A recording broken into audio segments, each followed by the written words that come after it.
सुकृताची जोडे भवताज प्रताची जोडी भवत सुकृताची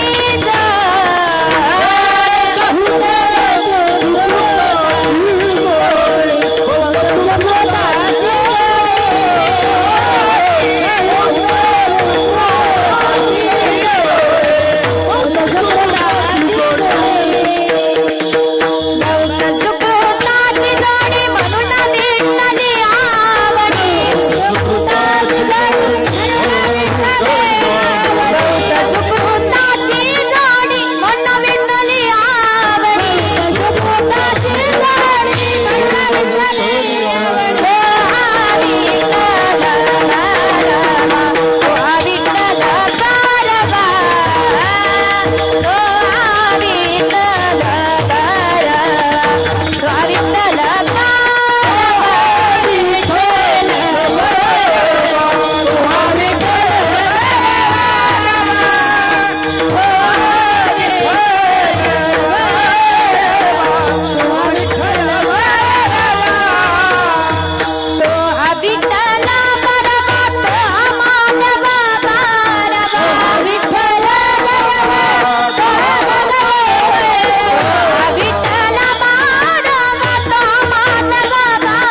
साधती साधने तुटती भवाची बंधने संताविन प्राप्ती नाही आईसे वेद देती ग्वाही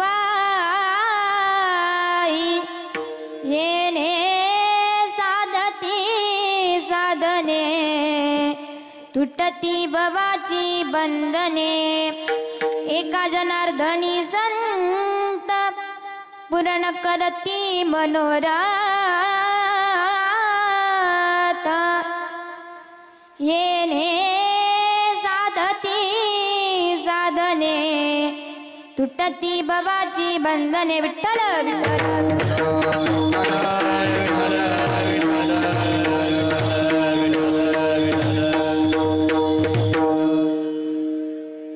महायोग पीठे तटे भीमरथ्यं वनं पुण्डलिकाय दातुं मुनीन्द्रे समागत्य तिष्ठन्तमानन्दकन्दं परब्रह्मलिङ्गं भजे पाण्डुरङ्ग कैरो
ज्ञानेश्वरा करुणा करा दयाळा तुमचा अनुग्रह लाधलो पावन झालो चराचरी मी कळा कुसरी काहीच नेनो बोलत वचन ती भाविका एका जनार्दनी तुमचा दास त्याची आस पुरवावी तुकाराम तुकाराम तुकाराम हे तुकाराम तुकाराम नाम घेता का पेयम नाम घेता का पेयम नाम घेता का पेयम नाम घेता का पेयम नाम घेता का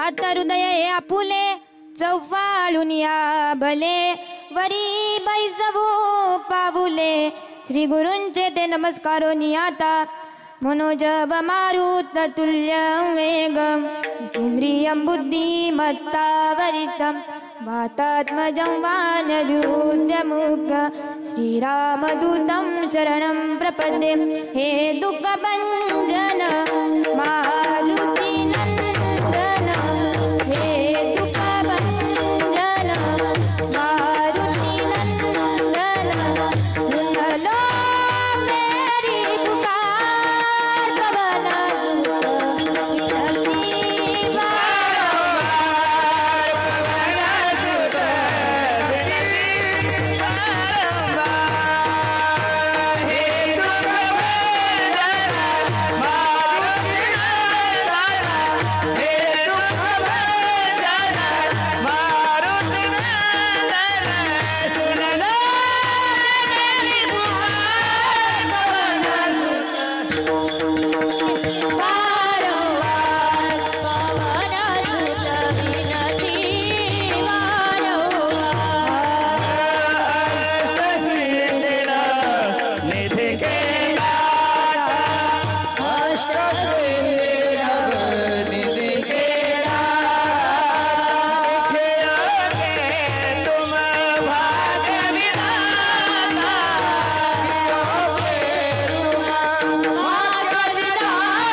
शिवचंद्रमौळी फणींद्रमाता मुकुटे जयारी कारुण्य सिंधू भवदुःखारी तुझवीन शंभो मज कोण तारी शिव भोळा चक्रवर्ती जाती पाय माझी चित्ते शिव भोळा चक्रवर्ती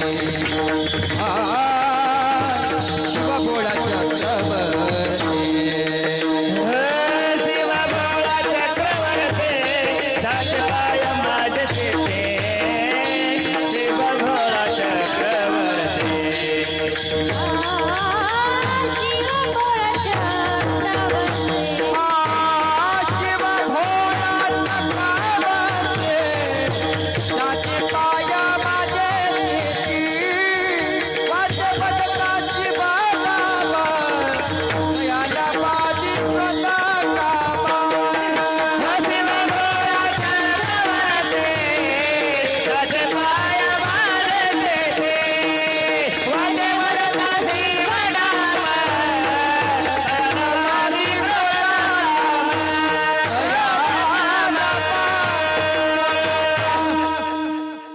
हरिप्राप्तीसी उपाय दरवे संतांचे ते पाय हेने साधती साधने तुटती भवाची बंधने विठ्ठल विठ्ठल विठ्ठल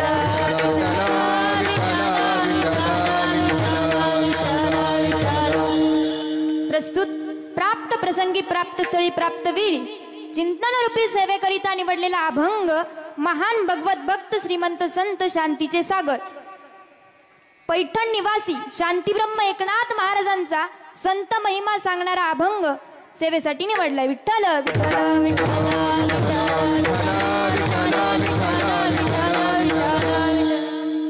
या अभंगाद्वारे पैठणचे मालक भगवंताच्या प्राप्तीचे साधन प्रतिपादित करतायत आणि या ब्रह्मांडाच्या या विश्वाच्या मालकाचं आवडीचं साधन पैठणचे मालक आपणास या अभंगाद्वारे पटवून देतात. विठ्ठल विठ्ठल विठ्ठल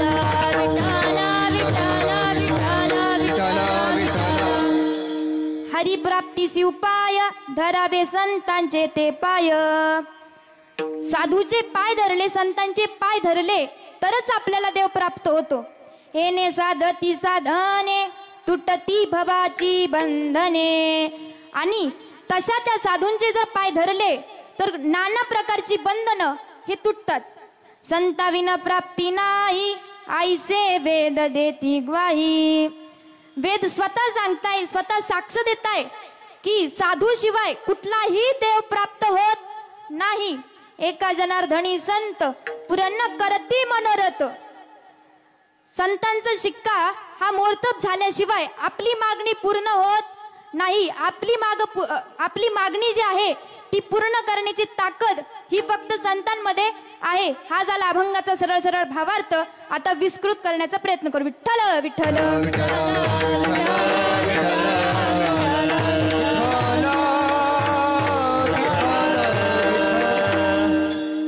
अभंगाकडे वळण्यापूर्वी अल्पसा परिहार देणं हे वक्त्याचं आद्य कर्तव्य असतं.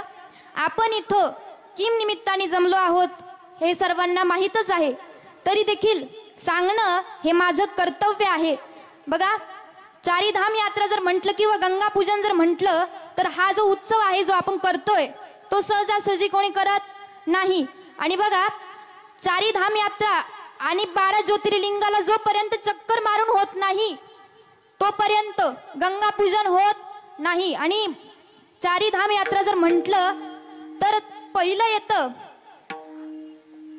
ते चारीधाम यात्रा जर म्हटलं तर पहिलं येतं ते जगन्नाथपुरी, दुसरं येतं ते द्वारकापुरी, तिसरं येतं ते बद्रनाथ आणि चौथं येतं ते रामेश्वर.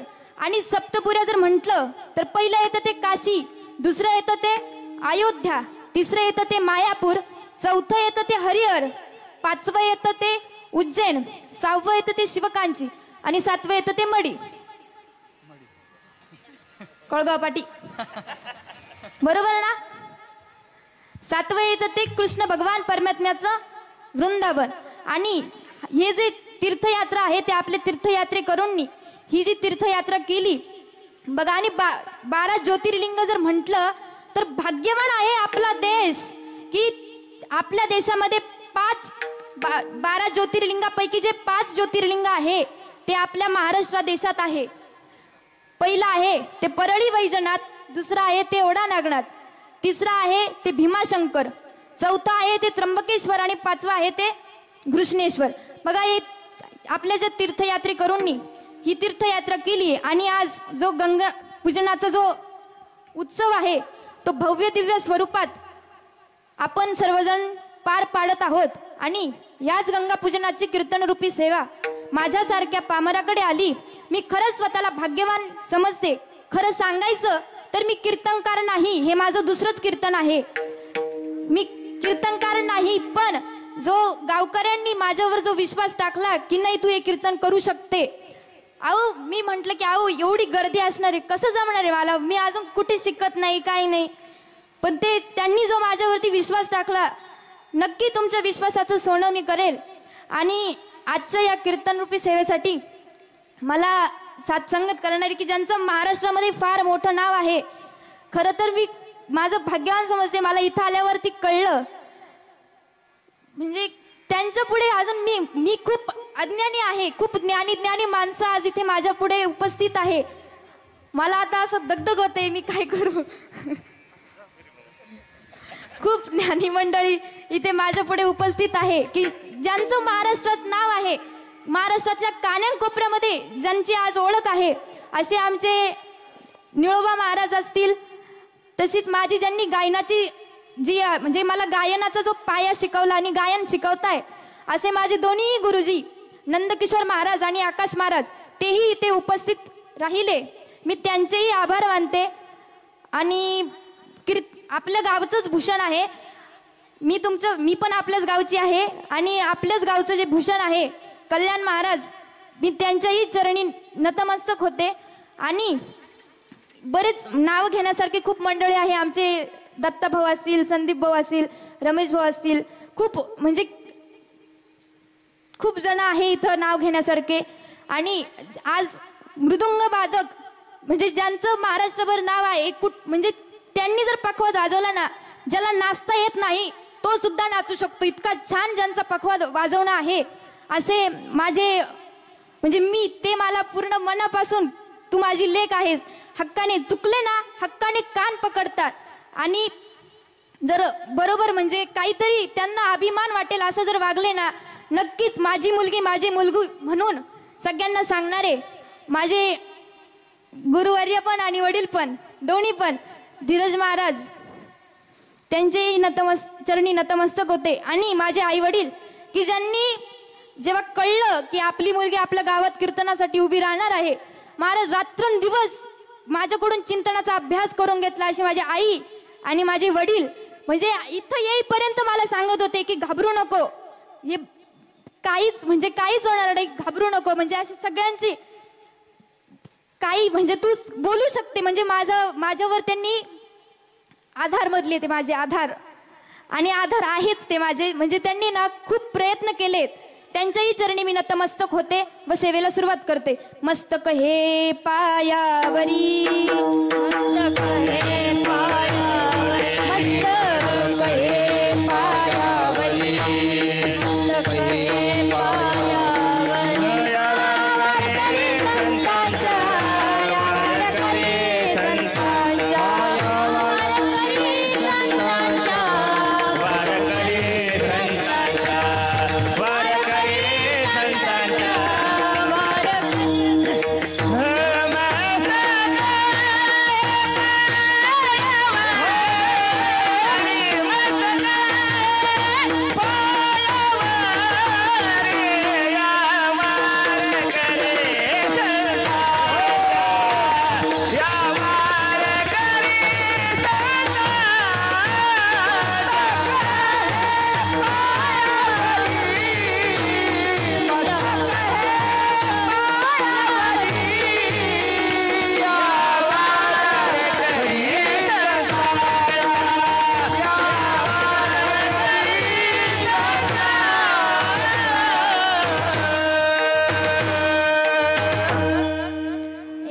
राहिलं चुकून, महाराज माफ करा. म्हणजे आमचे माझे लाडके महाराज येते, लांडगे महाराज, त्यांनी सुद्धा म्हणजे त्यांना माहित नव्हतं माझं कीर्तन आहे. त्या दिवशी ते इथेच कोणाच्या तरी घरी गेले, तेव्हा विषय निघाला की छकुलीचं कीर्तन आहे. त्यानंतर ते माझी भेट घ्यायला घरी आले होते की मला असं कळलं तुझं कीर्तन आहे महाराज. म्हणजे त्यांना असं भरून आलं होतं. त्यांनी जेव्हा कळलं त्यांना की मी कीर्तन करतेय हे ऐकून म्हणजे त्यांना खूप छान वाटलं. असे माझे लाडके महाराज, लांडगे महाराज, तुमच्याही चरणी नतमस्तक होते. विठ्ठल विठ्ठल.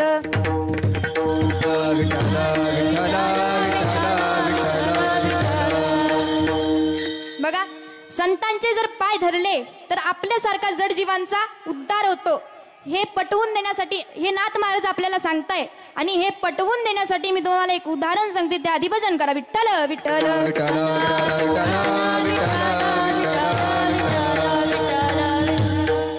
बघा, जिच्या घराला देवघर सुद्धा माहित नव्हतं, देव ही संकल्पना ज्यांच्या बुद्धीत कधी आली नाही आणि येतही नव्हती, आणि तुळशीची माळ ही तर पिढ्यानपिढ्या माहित नव्हती, एकादशीचं व्रत काय असतं हेही माहित नाही, मग ते माणसात राहतात का? माणसात राहतात का ते? तसंही नाही. ज्यांचं वास्तव्य हे जंगलामध्ये आहे, जंगलात राहणाऱ्या लोकांचे ते मुखिया आहेत, अशा जंगलातल्या राजाच्या मुलीचं लग्न ठरलं. लग्न जसं ठरलं तसं बकऱ्यांची दावण, मद्यांचे डेरे, लोकांची गर्दी ही चालू झाली. आणि त्या लेकराने बघितलं की ही बकऱ्यांचं दावण असेल, मद्यांचे डेरे असतील, ही लोकांची गर्दी ही नेमकी कशासाठी? कारण एवढी गर्दी हे सर्व पहिल्यांदाच तिने पाहिलं होतं. मग तिने आपल्या वडिलांना विचारलं, कुतूहलानं कौतुकानं विचारलं की बाबा, हे बकऱ्यांचे जे डेरे आहेत, बकऱ्यांचे दावण आहे, मद्यांचे डेरे आहेत, ही लोकांची वर्दळ ही नेमकी कशासाठी कशासाठी असेल एवढी गर्दी वगैरे. म्हणे सांगितलं बाळा तुझं लग्न आहे आणि पाहुण्यांना जर खुश करायचं असेल, त्यांना जर खुश ठेवायचं असेल तर त्यांच्या आवडीचं भोजन त्यांना देवा लागतं. म्हणून तुझ्या लग्नासाठी हे बकऱ्यांचे दावण असेल, मद्यांचे डेरे असेल. बघा या प्रसंगी सुद्धा लग्नाच्या वेळेस वरबाप वरमायपेक्षा नवरी नवरदेवापेक्षा वराडाची जास्त काळजी घेतली जाते. कारण वराड जर दुःखी झालं तर ते एका गावात नाही 10 गावात जाहिरात करतं की मोठ्याचं लग्न आणि भातच कच्चा. म्हणजे काय, मिष्टांतरीय जन. वराडाला मिष्टान्नाची फार गोडी असते. म्हणून सांगितलं बाळा तुझ्या लग्नासाठी हे बकऱ्यांचं दावण, मद्यांचे डेरे, लोकांची गर्दी हे सर्व तुझ्या लग्नासाठी आहे. रात्रभर विचार केला महाराज. सांगितलं तिच्या वडिलांनी की तू या भिल्ल समाजाच्या राजाची मुलगी आहेस. रात्रभर विचार केला तिने की माझ्या एकटीच्या लग्नासाठी या निष्पाप जीवांची हत्या होणार आहे. विठ्ठल विठ्ठल विठ्ठल. एक मिनिट. बघा तिने रात्रभर विचार केला की माझ्या एकटीच्या लग्नासाठी या निष्पाप जीवांची हत्या होणार आहे. मग मी लग्न करण्यात काय सुख आहे. जर यांची जर हत्या होणार असेल तर लग्न करण्यात काहीच मजा नाहीये. आणि तसंही मी ब्रह्मचारी राहिले, यांचा जीव वाचवण्यासाठी मी जर ब्रह्मचारी राहिले तर काय बिघडतं. म्हणून रात्रीतून महाराज घर सोडलं. काय असेल नसेल ती झोपडी सोडली आणि दूर जंगलामध्ये गेली. आपले पिता जंगलाचा राजा आहे, त्याला कोपरान कोपरा माहिती आहे. महाराज सगळीकडे शोधण्यासाठी माणसं पाठवली. कानन कोपऱ्यामध्ये शोधण्यासाठी तिला माणसं पाठवली. पण ती एका मेलेल्या पशुच्या पोटाजवळ जाऊन बसली होती आणि त्या पशुच्या जो अंगातून जो घाण वास येतोय ती इतकी नाजूक आहे, इतकी सुकुमार आहे. ती कुठेतरी गुफेच्या तोंडाला एखाद्या झाडाखाली कुठेतरी दुसरीकडे जाऊन बसेल, पण ती मेलेल्या पशुच्या पोटाजवळ जाऊन बसतीये. हे ती त्या एवढ्या घाणेरड्या वासाजवळ बसूच शकत नाही हे तिच्या वडिलांना माहीत होतं. म्हणून ती जे मेलेल्या पशुची ती जागा आहे ते ती सोडायचे आणि दुसरीकडे सगळीकडे शोधायचे. महाराज 8 दिवस तिचा शोध चालू होता. पण तिने एकच ठरवलं, जर मेलेल्या पशुचा जर आसरा घेऊन जिवंत जर पशु वाचत असतील तर या पशुच्या जो अंगातून जो घाणेरडा जो उग्र निर्माण झालेला वास आहे तो सहन करण्याची क्षमता मी ठेवते. सहन केलं. शोधणारे शोधून वापस निघून गेले. मग हिने जी वाट धरली ती मतंग ऋषींची. मतंग ऋषी ज्या वाटेवरनं जायचे ती वाट ही झाडून काढायला लागली. झाडायला झाडू सुद्धा नव्हता. या 5 बोटांचा झाडू केला आणि रस्त्यावरची काठी जी असतील, खडे जे असतील ते बाजूला सारायला लागली. सेवा काय करू कळत नव्हतं. ग्रंथ कळत नव्हते, वेद कळत नव्हतं, शास्त्र कळत नव्हतं, नामस्मरण करावं काहीच कळत नव्हतं. पण अंतकरणातला जो भाव आहे तो जागा झाला. कोणीतरी भगव्या वस्त्रातले संत महात्मे या रस्त्याने जाताय, आपण काहीतरी त्यांची सेवा केली पाहिजे. म्हणून ती रस्ता झाडायची, सेवा करायची. महाराज त्या संत महात्म्यांना वाटतंय की एवढी सेवा कोण करतंय, दररोज एवढी इथे कोण झाडतंय. म्हणून एकदा झाडावरून यायला उशीर झाला. म्हणून त्या संतांच्या नजरेत ती आकृती सापडली. कोणती, रोज रस्ता झाडणारी. विचारलं, दरबाडून विचारलं, अगं कोण, नाव काय तुझं, कुठून आलीस आणि दररोज रस्ता कोण झाडते. बाबा मीच झाडते दररोज रस्ता. नाव काय तुझं, नाव काय तिचं, झोपलं काय, नाव तिचं शबरी. भजनातून सांगते, मी न जानकी राजकुमारी, मी नाहिल्या शापित नारी, दीन रानटी वेडी शाबरी, तुझ्या पदाचे अखंड चिंतन ही माझी प्रार्थना.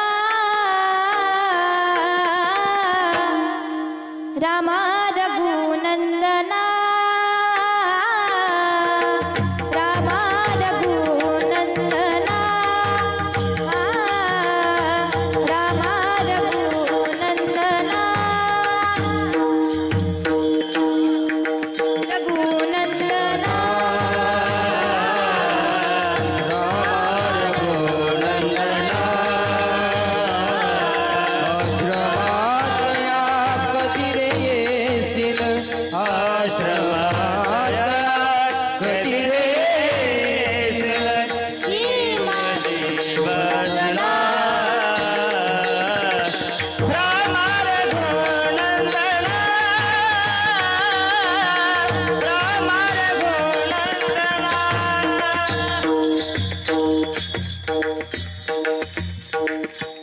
मला एकच सांगायचं की नाव तिचं शबरी. महाराज सेवा काय करू तिला कळत नव्हतं, पण सेवा करत गेली. महाराज सेवा करण्याला कधी सांगावं लागत नाही की सेवा या पद्धतीने कर, ते त्याच्या रक्तातच असावं लागतं आणि ती सेवा त्याच्याकडून आपोआप घडत असते. महाराज सेवा करत गेली. परिणाम असा झाला की संतांची कृपा झाली. संतांची कृपा झाली. आश्रमाच्या बाजूला एक झोपडी बांधून दिली. दररोज जीवनामध्ये सत्संग प्राप्त झाला. आणि जेव्हा संत महात्मे मतंग ऋषी जेव्हा वैकुंठाला निघाले तेव्हा सांगितलं की शबरी खूप भाग्यवान आहेस बघ तू, महाभाग्यवान ठरलीस तू. आम्ही साधना करून आम्हाला अजून देव भेटायला आले नाही, आम्ही देवाला भेटायला जातोय.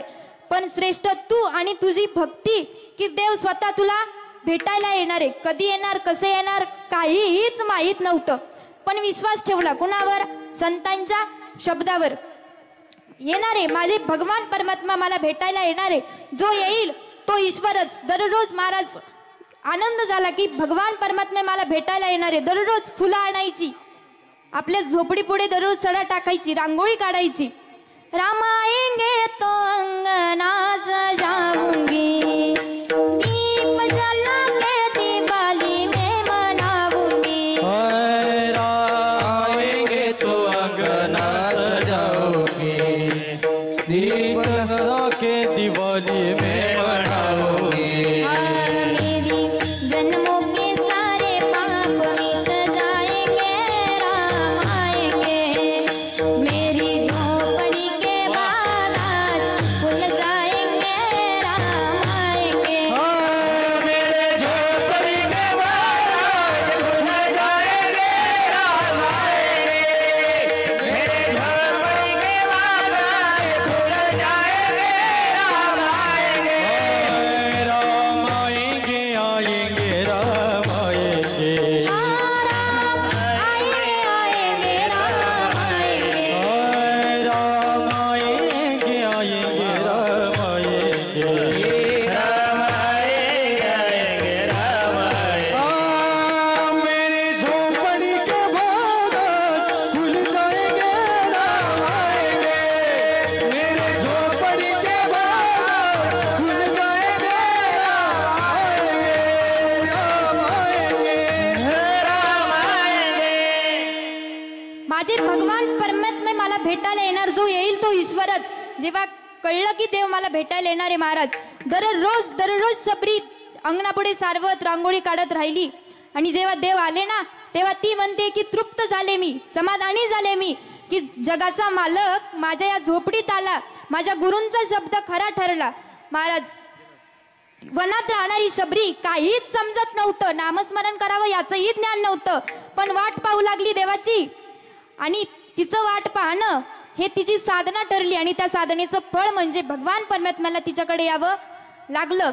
आणि जेव्हा देव आले तेव्हा दगडावरती बसवलं तिने. देवाचे पाय धुवून काढायचे, चरण धुवून काढायची फार इच्छा होती, पण कधी पात्र आणि पात्रांचा संग्रहच केला नाही. पाय धुण्यासाठी माझ्याकडे काहीच नाही, पाणी ओतण्यासाठी तांब्या नाही, ताट नाही, काहीच नाही.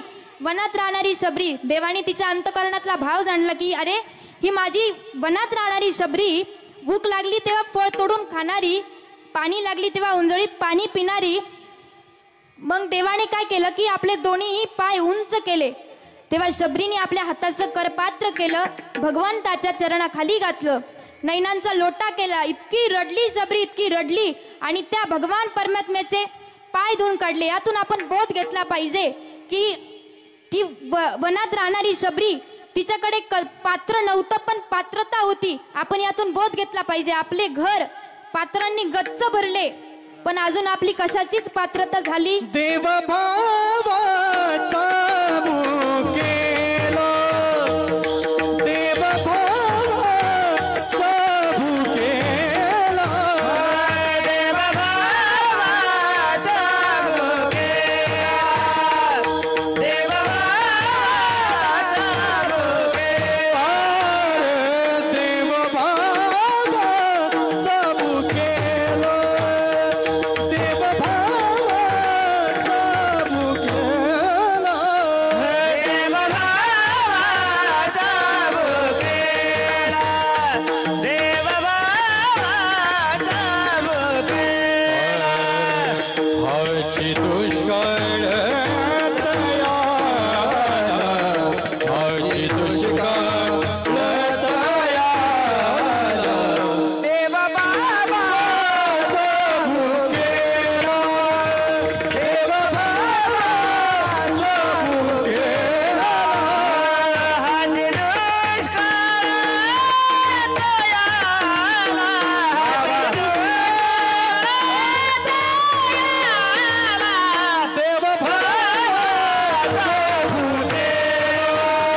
हरिभक्त परायण गुरुवर्य गोवर्धन गिरीजी महाराज यांचं आपल्या धर्ममंडपात आगमन झालेलं आहे. तर सर्वांनी त्यांचं टाळ्या वाजून स्वागत करा. विठ्ठल विठ्ठल विठ्ठल.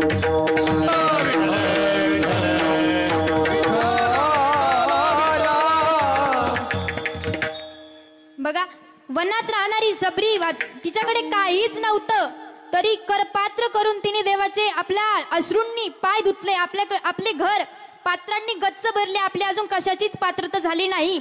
मला सांगायचं तात्पर्य एवढंच होतं की आपण जर संतांचे पाय धरले की आपोआप देवाची आपल्याला प्राप्ती होते. अभंगाचं पहिलं चरण. हरी प्राप्ती से उपाय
सबरीला मतंग ऋषींसारखे संत लाभले आणि देवाची प्राप्त झाली.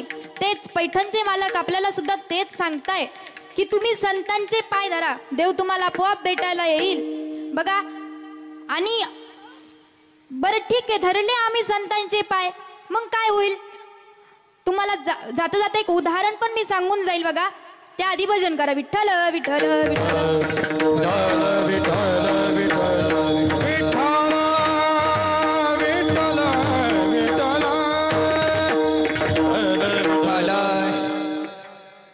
बघा, देवाची फार भक्ती करत होती ती. देवावर इतकं प्रेम करत होती, इतकं प्रेम करत होती की ती देवाची भक्ती करायची, देवावर प्रेम करायची. यात नवल नाही. तिचे 5 पती सुद्धा देवाचं भजन करायचे, देवाचं नामस्मरण करायचे. तिच्या पतींचे केस हे कृष्ण कृष्ण म्हणायचे. अशा 5 पतींची एक पत्नी, नाव तिचं झोपलं काय? नाव तिचं द्रौपदी. बघा, द्रौपदी देवाचं रात्रंदिवस भजन करायची. आपण पण करू. श्री कृष्ण गोविंद हरे मुरारी, हे नाथ नारायण वासुदेव. श्री कृष्ण गोविंद हरे मुरारे, नाथ नारायण वासुदेव. हे नाथ नारायण वासुदेव, हे नारायण वासुदेव, नाथ नारायण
द्रौपदीवर जेव्हा संकट आलं होतं, कुरुक्षेत्रावर जेव्हा युद्ध चालू होतं आणि जेव्हा दुर्योधन भीष्माचार्यांना म्हणाले की तुम्ही भाकरी आमच्या खातात आणि काम मात्र पांडवांचं करतात, तेव्हा भीष्माचार्य म्हणाले, राजकुमार तसलं पाप आमच्या तरी रक्तात नाही. आम्ही भाकरी तुमच्याच खातोय आणि काम मात्र तुमचंच करतोय. तुमचं प्रारब्धच खोटं आहे, त्याला मी काय करणार. भीष्माचार्यांना राग आला. प्रतिज्ञा केली की उद्या मी निष्पांडवी पृथ्वी करीन, एकही पांडव उद्या जिवंत सोडणार नाही. आणि भीष्माचार्य एवढे अधिकारी होते की यम सुद्धा त्यांच्या ताब्यामध्ये होता. जर ठरवलं आणि ते त्यांना इच्छा मरण होतं, जर ठरवलं मरायचं तर मरायचं आणि नाही मरायचं तर नाही मरायचं. मरायचं जर ठरलं तर यम्मा चल मला घेऊन चल, इतकी ताकद भीष्माचार्यांमध्ये होती. पण केला होता की उद्या एकही पांडव जिवंत सोडणार नाही, एकही पांडव उद्या जिवंत सोडणार नाही. कृष्णाला रात्रभर झोप नव्हती आणि दुर्योधन मात्र इकडे आनंदाने नाचू लागला होता. कारण पांडव त्याचे सख्खे चुलत भाऊ होते आणि घरचे जेव्हा सोडून जातात तेव्हा दिवाळी साजरा करणारा दुर्योधन इतका कपटी आणि इतका दृष्ट होता. इकडे कृष्णाला रात्रभर झोप सुद्धा नव्हती. अर्जुन मात्र ढाराढूर झोपलेला होता. कृष्ण म्हणताय, अरे अर्जुना, भीष्माचार्यांनी प्रतिज्ञा केली की उद्या एकही पांडव जिवंत सोडणार नाही आणि तू अरे पांडव आहे, तुला झोप लागूच कशी शकती. तेव्हा अर्जुन म्हणतोय, अरे तू विश्वाचा मालक, विश्वाचा चालक, तू जागा असताना मला जागा राहण्याची काय गरज आहे. माझी काळजी करणारा तू जागा असताना मला जागा राहण्याची काहीच गरज नाही. बघा किती विश्वास होता देवावरती. अरे जगाचा मालक तू, माझी काळजी करणारा तू जागा असताना मला जागा राहण्याची काय गरज. कृष्णाने द्रौपदीला सांगितलं, द्रौपदी उद्या पहाटे स्नान करून तयार राहा, आपल्याला भीष्माचार्यांकडे जायचं आहे. द्रौपदी म्हणाली, ठीक आहे. सकाळी ज्योती नावाच्या सरोवरावरती भीष्माचार्यांचं स्नान आटोपलं आणि राहोटीत दररोजच्या नित्यनेमासाठी भीष्माचार्य बसलेले होते. कृष्णाने सांगितलं, द्रौपदी जा राहुटीचा बाहेरून भीष्माचार्यांना प्रणाम कर. द्रौपदी गेली, प्रणाम केला. द्रौपदीच्या हातातल्या बांगड्यांचा आवाज ऐकून भीष्माचार्यांनी तिला आशीर्वाद दिला, अखंड सौभाग्यवती भव. तेव्हा द्रौपदी म्हणतीये की पितामह, हा तुम्ही जो मला आशीर्वाद दिला तो ह्या जन्मीचा की पुढच्या जन्मीचा? कारण तुम्ही माझ्या 5 पती जे आहेत त्यांना म्हणजे तुम्ही प्रतिज्ञा केली की उद्या एकही पांडव जिवंत राहणार नाही, आणि ते 5 पांडव माझे कोण आहे? पती आहेत. आणि तुम्ही मला आता आशीर्वाद देताय की अखंड सौभाग्यवती भवा. तेव्हा भीष्माचार्यांनी द्रौपदीला विचारलं की तू कोणासोबत आलीयस? तेव्हा द्रौपदी सांगतेय की मी कृष्णांसोबत आलीये. भीष्माचार्य कृष्णांकडे पाहताय आणि त्यांची ती कृष्ण लीला आहे ती लक्षात आली. बघा म्हणजे किती चतुर आहे तो देव, किती चतुर आहे. चतुरा तो शिरोमणी गुण लावण्याचे खाणे हा मुकुटा सकळापणे आदाच्या तुझी विठोबा चतुरा तो शिरोमणी चतुरा तो शिरोमणी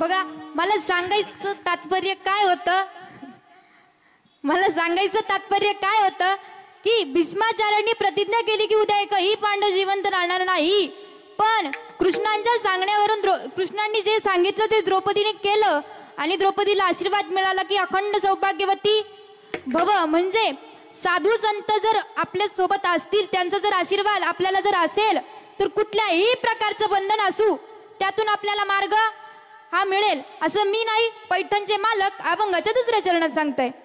संत तेने साधती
आपल्या म्हणजे त्यांचा जर आशीर्वाद जर आपल्याला असेल तर आपण कुठलंही बंधन असू, कुठलाही अडीअडचण असो, त्यातून आपल्याला मार्ग मिळाल्याशिवाय राहत नाही. बघा अजून एका साधू संतांचं जर आपल्यावरती त्यांचा जर आशीर्वाद असेल तर अजून काय काय होऊ शकतं. तुम्हाला अजून एक उदाहरण सांगते मी, त्याआधी भजन करा. विठ्ठल विठ्ठल.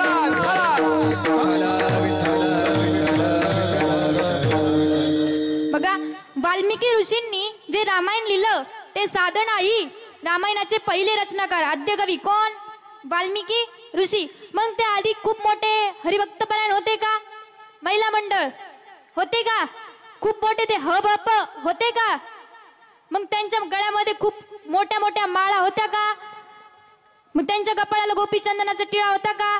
ते 24 तास नाम जप करणारे होते का? मग काय धंदा काय होता त्यांचा? कोंबड्या बकऱ्या मारायचे? कोंबड्या बकऱ्या नाही, माणसं मारायचे. ते माणसं कोंबड्या बकऱ्या मारताना सुद्धा आपल्या पोटात तुटतंय. जे वारकरी आहे, माळकरी आहे, ज्या प्राण्यांचा जीव जाताना पाहून त्यांना भयंकर वाईट वाटतंय, दुःख होतंय. मग जो माणूस कोंबडे बकरे नाही माणूसच मारतोय, त्याचं कृत्य किती घाणेरडं असेल विचार करा. किती माणसं मारली या भल्या माणसानं. बघा इतकी माणसं मारली आहे ना, इतकी माणसं मारली की मोहरी एवढ्या खड्यानं 7 रांजणं भरली. 7 रांजणं भरली मोहरी एवढ्या खड्यानं. म्हणजे आपण जर एक माणूस मारला तर त्या बदल्यात आपल्याला इतकी मोठी शिक्षा होती, डायरेक्ट जेलमध्ये जावं लागतं. पण या भल्या माणसानं किती माणसं मारली? 7 रांजणं मोहरी एवढ्या खड्यानं. म्हणजे माणूस मारला की माणूस त्या रांजणामध्ये नव्हतं टाकत, त्या माणसाचं मांस त्या रांजणामध्ये नव्हतं टाकत. त्या माणसाच्या बदल्यात मोहरी एवढा खडा तो त्या रांजणामध्ये टाकायचा. मोहरी माहिती ना, काढून दाखवायची, माहिती ना. मग ते मोहरी एवढा खडा माणूस मारला की मोहरी एवढा खडा घ्यायचा आणि रांजणामध्ये टाकायचा. 7 रांजणं भरवली अशी त्याने. किती? 7. बरं रांजणं काय आपल्या आत्ताच्या रांजणासारखी नाही, हंडभर पाण्याच्या. टँकर भर पाणी ज्या रांजणात बसायचं, इतकी मोठी मोठी रांजणं होती ती. अशी 7 रांजणं भरली. एवढी माणसं मारली या भल्या माणसानं. बघा मग देव काय म्हणताय की मी जातो आणि याचा नाशच करतो. खूप पाप केलं याने, इतकं पाप केलं याने की आता मी जातो आणि याचा नाशच करतो. तेव्हा नारदजी म्हणताय की भगवान तुम्ही थांबा, मी एकदा प्रयत्न करून बघतो. पडला त्याच्या डोक्यात प्रकाश तर पडला. तेवढी नाहीच सुधारणा झाली यामध्ये तर तुम्हाला मारायचंय ना याला, तुम्ही मारा. ठीक आहे, मी काहीच बोलणार नाही तुम्हाला. भगवान परमात्मा म्हणते ठीक आहे बघा प्रयत्न करू. नारदजी येत आहे, शेंडी हलवत हलवत येत आहे, भजन करतायत. नारायण लक्ष्मी नारायण लक्ष्मी नारायण नारायण. सर्वांनी टाळी वाजवून भजन करा.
नारदजी येत आहे भजन करत करत, नारायण नारायण आवाज येतोय.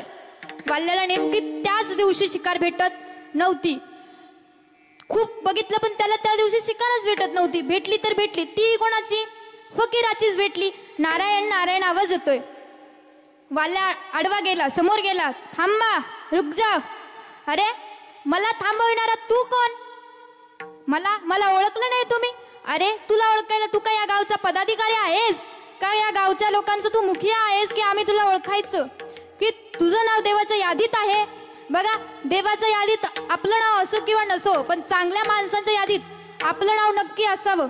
त्यासाठी कानाने चांगलं ऐका, डोळ्याने चांगलं पहा, तोंडाने चांगलं बोला, हाताने चांगलं कार्य करा, तरच आपलं नाव हे चांगल्या लोकांच्या यादीत येईल. नारदजी म्हणताय, अरे तुला ओळखायला तू काय पदाधिकारी आहेस का? कोण आहेस कोण तू? वाल्य जरा घाबरला, कारण एवढंही ताकदीने बोलणारं त्याला पहिल्यांदाच कोणीतरी भेटलं होतं. वाल्य खूप घाबरलाय आणि म्हणतोय, ओ शेंडीवाले बाबा, जास्त गप्पा मारू नका. तुमच्याकडे काय माल असेल तो काढा. माल निकाल पैसा निकाल, माल निकाल पैसा निकाल. नारदजी हसताय आणि त्यांनी आपल्या गळ्यातला विणा काढला. वाल्याला म्हटला, हा घे विणा आणि ह्या घे चिपळ्या, हा माझा माल, बस भजन करत. वाल्या म्हणतोय, ओ बाबा, हे असलं काही मला शिकवायचं नाही. माझा धंदा कोणता? पैसे लुबाडणं, माणसांना मारणं, त्यांची लुबाडी करणं, सोनं नाणं चोरून घेणं, चांगलं वस्त्र ते आपल्याकडे हिसकावून घेणं, त्यांचं चांगलं वस्त्र घेणं, हा माझा धंदा आहे.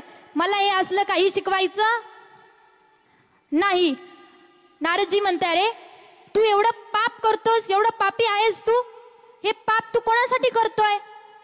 वाल्या म्हणतोय, सगळे ज्या प्रपंचासाठी करतात ना, मी त्याच प्रपंचासाठी हे करतोय. नारदजी म्हणताय, अरे तू इतकं पाप केलंयस, इतकं पाप केलंयस, तुझे घरचे खाऊ लागायला तुझं घेणारे, म्हणजे तुझ्या प्रत्येक गोष्टीत ते वाटेकरी होणारे, पण तुझं पाप जे आहे ते तुला ते फेडू लागायला येणार नाही. ते तुला एकट्यालाच पाप फेडायचे. तू खूप पाप करतोयस, आता तरी सुधार.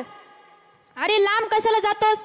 घरी जा आणि तुझ्या बायकोलाच विचार की माझं अर्ध पाप वाटून घेतेस का? वाल्या रागात घरी गेला. रागातच होता, फार रागात होता. त्याची बायको म्हणते, आज काहीतरी बिनसलंय. आज घड्याळात किती वाजलेत? 12 वाजलेत. आज काहीतरी बिनसलंय. ती त्याला विचारते की मालक, तुम्हाला चहा करू का? तो म्हणतोय, मला चहा वगैरे काही नको करू, तू इकडे. म्हणे, काय? हे बघ, मी खूप पाप केलंय आणि माझ्या पापाचे अर्धी वाटेकरी तू. हो, माझं अर्ध पाप तू वाटून घे. ती म्हणती, मालक हे कसं शक्य आहे? मी तुमचं अर्ध पाप कसं वाटून घेऊ? पाप ही काय वाटून घेण्याची गोष्ट आहे का? अगं, तू माझं धन वाटून घेतलं की, मी जे खायला आणायचं ते तू वाटून घेतलंच की, आणि माझं पाप वाटून घेता येणार नाही असं म्हणते. अहो मालक, प्रत्येकानं ज्याचं त्याचं केलेलं कर्म ज्याला त्यालाच भोगावं लागतं. ती प्रमाण देते त्याला. काय? जगी जीवनाचे सार घ्यावे जाणून सत्वर, जैसे ज्याचे कर्म तैसे फळ देतो रे ईश्वर. जैसे ज्याचे कर्म तैसे फळ देतो रे ईश्वर. ती सांगते, मालक चुकीच्या कर्माची फळं ही प्रत्येकाला भोगावी लागतात. ती देवाला सुद्धा चुकली नाही तर आपण कोण आहे? आपल्याला तर ती भोगावीच लागणार आहे. वाल्या म्हणतोय, अगं तू एक साडी मागितली, तुला 1000 साड्या आणून दिल्या. तू एक दागिना मागितला, दागिन्यांचे गंज तुझ्या पुढे आणून मारले आणि तू माझं पाप वाटून घ्यायला माघार घेतेस. अहो मालक, तुम्ही खूप चिडू नका. मी तुमच्यासाठी काय करते? चहा करून आणते. चहा करायला गेली आणि विंचू चावल्याचं तिने नाटक केलं.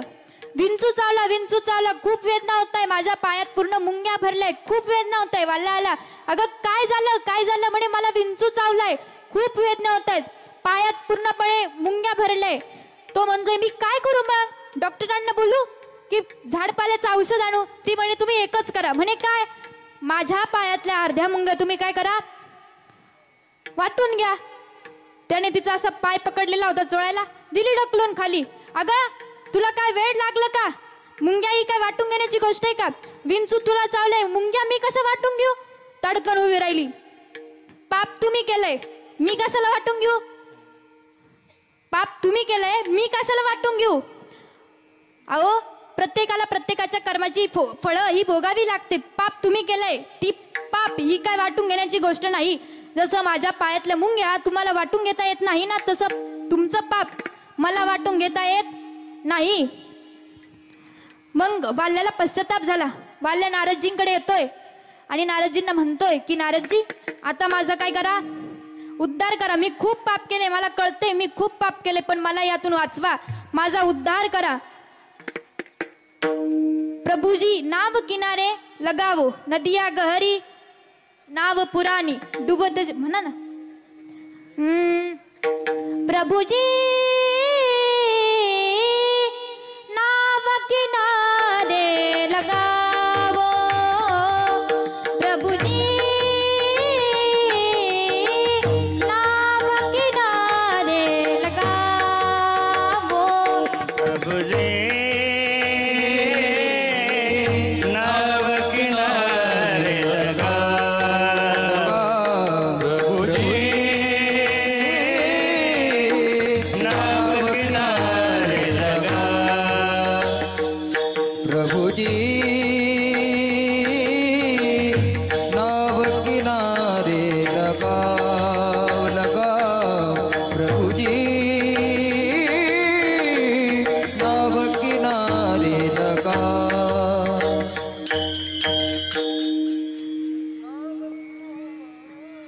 तो म्हणतोय की नारदजी आता माझा उद्धार करा. आता मला कळतंय काय, नाही रे नाही कुणाचे कोणी, नाही रे नाही कुणाचे कोणी, नाही रे नाही कुणाचे कोणी, नाही रे नाही कुणाचे कोणी. हे बहीण कुणाची भाव कुणाचे कोण कुणाचे सगळे सोयरे, बहीण कुणाची भाव कुणाचे कोण कुणाचे सगळे सोयरे, पाठी तुटतील दारे दारे, नाही रे नाही कुणाचे कोणी, नाही रे नाही कुणाचे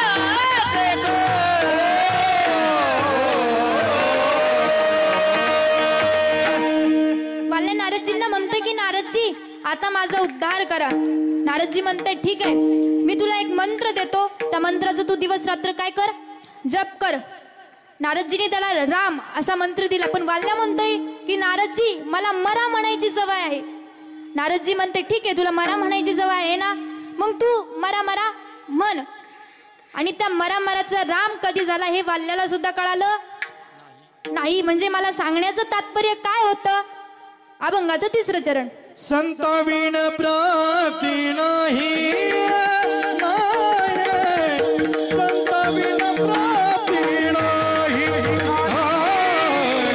संताविण प्राप्ती नाही, संताविण प्राप्ती नाही, नाही संताविण प्राप्ती नाही, संताविण प्राप्ती नाही, संताविण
आपण आता शेवटचीच गंगा पूजन का करावं एवढं बघू आणि त्यानंतर मग मी सेवेला पूर्ण विराम देते.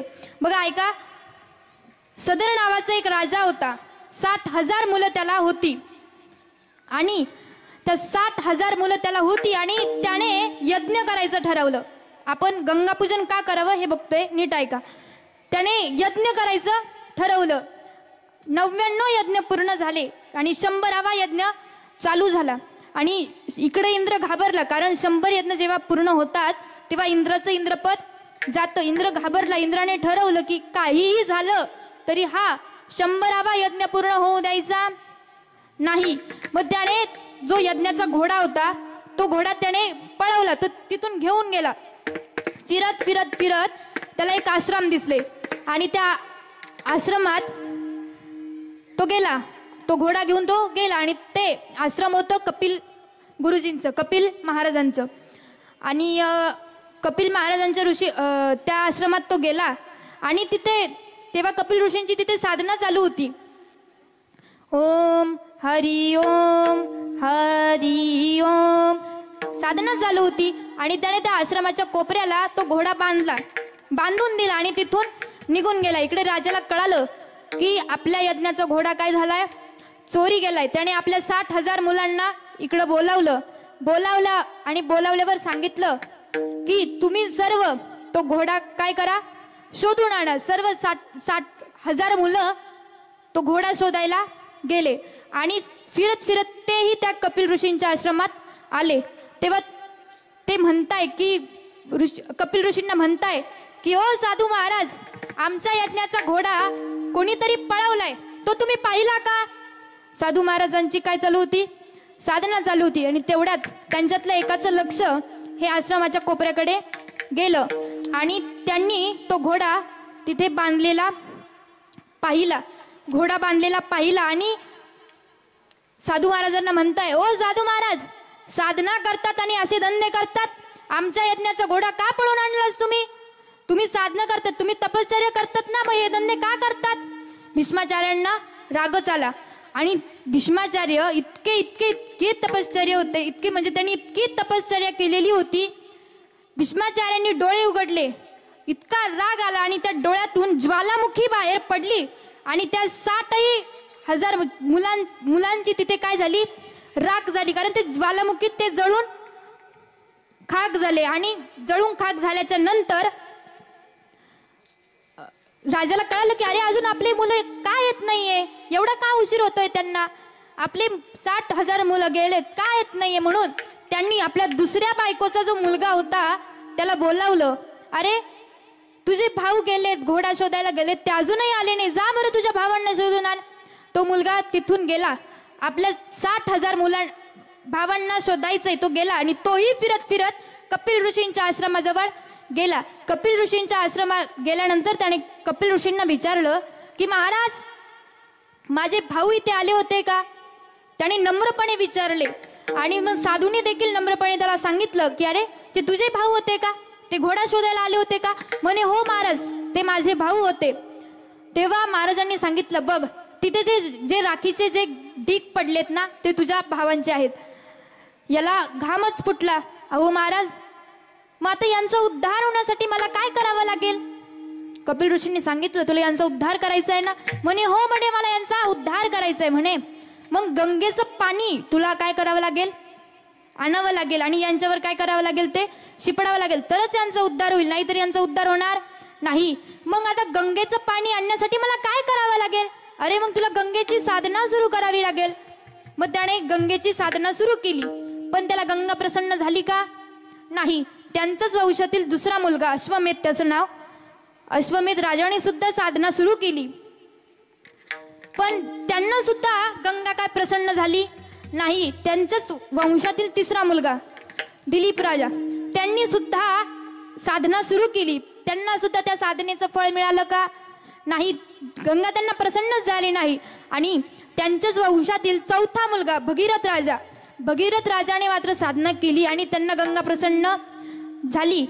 गंगा प्रसन्न झाल्याच्या नंतर भगीरथ राजाने सांगितलं की गंगा माते, माझ्या भावांचा उद्धार करण्यासाठी मला तुला घेऊन जायचंय, तुझं पाणी जे आहे ते माझ्या भावांच्या ज्या राखेवरती शिंपडायचं आणि त्यांचा मला काय करायचंय, उद्धार करायचंय.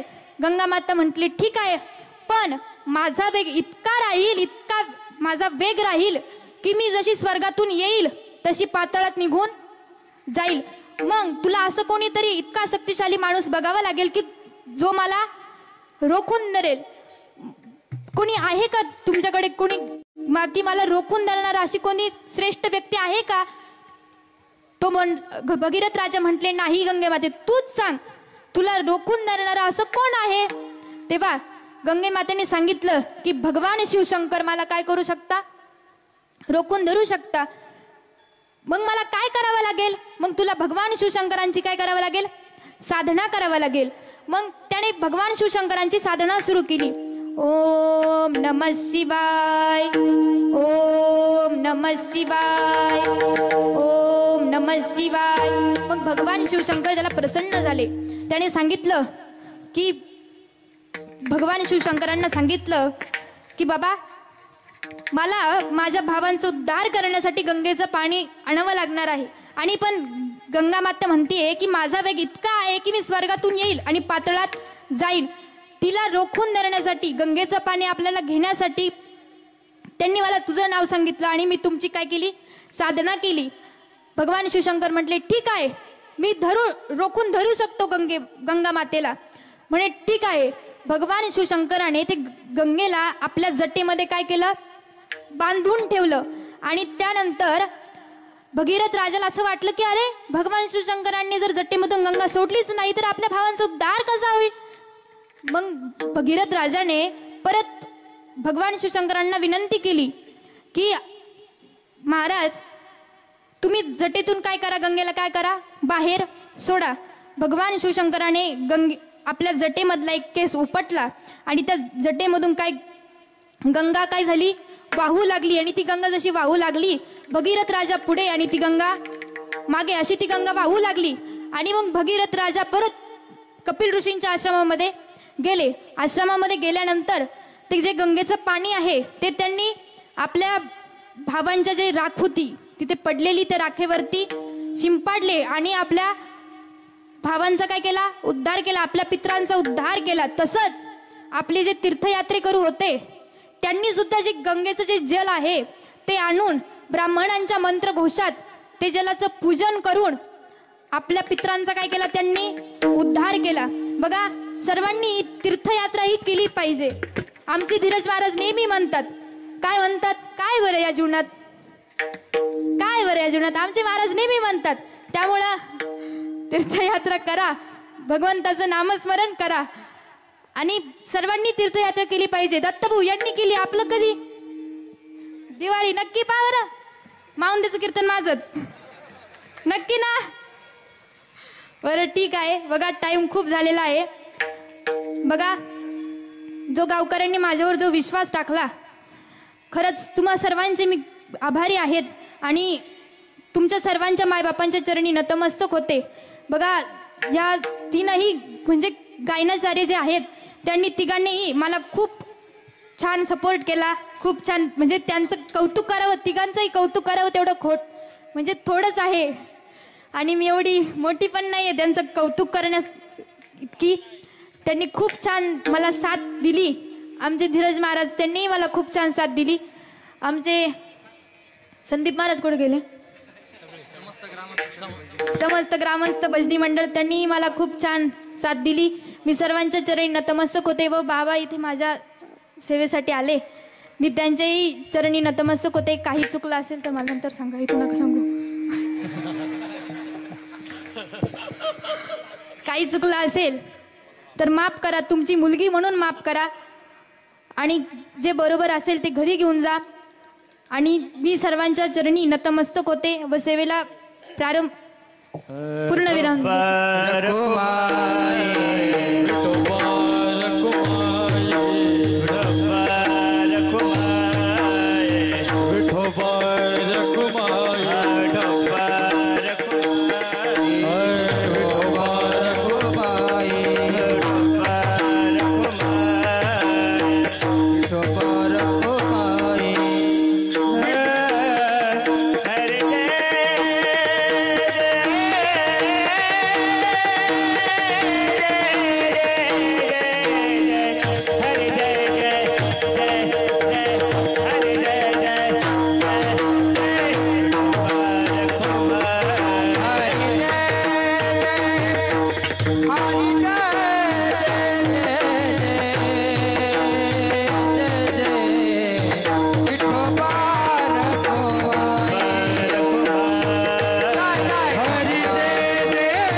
जय